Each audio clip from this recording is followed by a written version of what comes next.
Hey everyone, and welcome. So today we're diving into something really fascinating. Two advanced stages of spiritual growth that pretty much flip everything we think we know about progress upside down. Let's jump right in. Okay, so this is really the key to our whole conversation today. It's this incredible paradox, isn't it? I mean, everything in our life teaches us that to get better, you have to grind, you have to push harder. But we're about to explore a point where that entire logic just flips on its head. Think about it. Pretty much any skill you've ever learned, whether it's playing an instrument, a sport, or even a spiritual practice, it all starts with a ton of effort, right? You're grinding, you're focusing, you're trying so hard.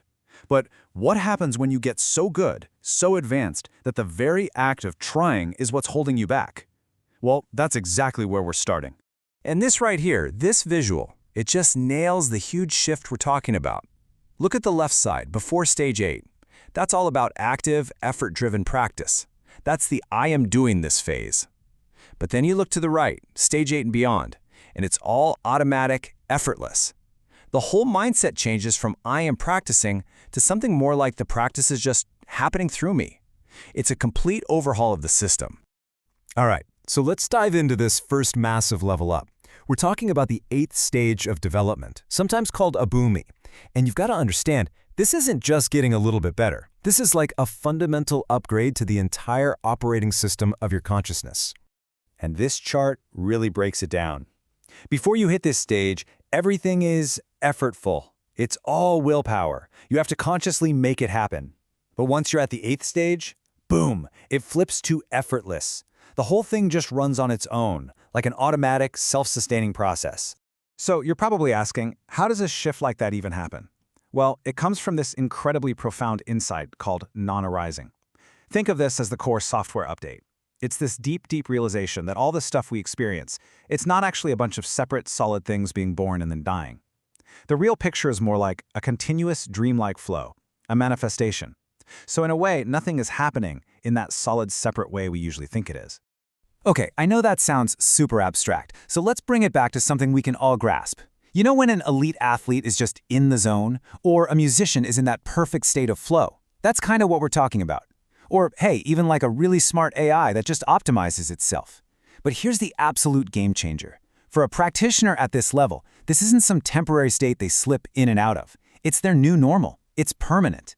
So, you'd think that's it, right? Mission accomplished. A permanent state of effortless, blissful peace. I mean, what more could you want? But this is where our story takes a really sharp, unexpected turn. So let's just ask it directly. Is this blissful, automatic state the end of the journey? Is this the finish line? Well, the answer is probably not what you're thinking. And here it is, the big plot twist. Reaching this incredible level of awakening actually creates a huge risk, a system risk, as the source material puts it, because the peace is so complete, so total, that there's a real danger the practitioner will just check out. They might choose to enter final nirvana and basically abandon the mission they started, to help everyone else.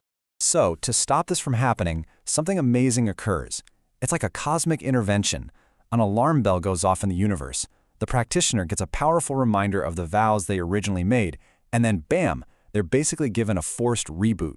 They get sent right back into the mix, not because they did something wrong, but as a redeployment. And this leads to such a critical point. Awakening isn't the finish line. It's a redeployment. It's not a retirement plan, you know? It's a brand new job assignment. And that just reframes the whole point of the journey. It shifts from being about me and my liberation to being about us and universal service. Okay, so what does this redeployment actually look like? Well, this is where we get to level 9. It leads to this unbelievable new set of skills, turning the person into, well, the ultimate explainer.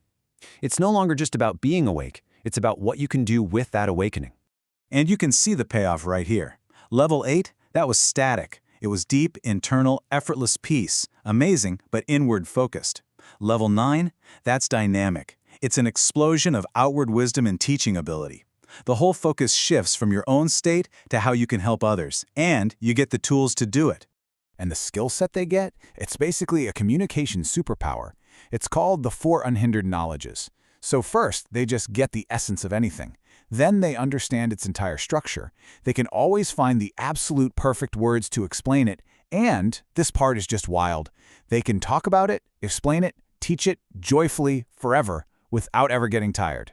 Really, the best way to think about this today is to imagine a perfect, infinitely intelligent AI teaching engine, like way beyond anything we have now.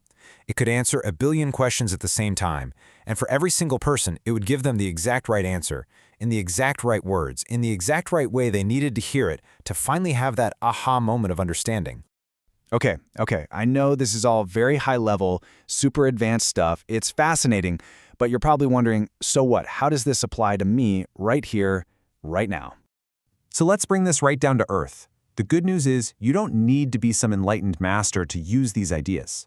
We can actually do what the source material calls shadow practices, kind of like practicing a simplified version. So for a level 8 shadow practice, just try this. Throughout your day, just notice that feeling of efforting, that grinding, that pushing, and just ask yourself, is this actually necessary right now? Is this helping? And see if you can practice just allowing things to happen instead of trying to control everything. Just shift that internal monologue from, I have to do this, to I'm letting this happen. And what about level 9? Well, that's all about communication. So here's a little challenge for you. Take one idea, something you know really well, and try explaining it in 3 totally different ways to 3 different people. Just notice what works, what makes their eyes light up. It's an incredible practice for adapting to your audience, for building empathy and real clarity. And this quote really sums up the whole spirit of level 9. True wisdom isn't what you know, but what others can understand. It's so good. It's not about hoarding knowledge for yourself. It's about becoming such a clear channel that the wisdom can flow through you to other people. So, we want to leave you with this one last thing to chew on. We spend so much of our lives pushing, striving, trying harder, right? But what if? What if the next great breakthrough for you, in whatever you're working on, doesn't come from doing more, but from finally and truly just letting go?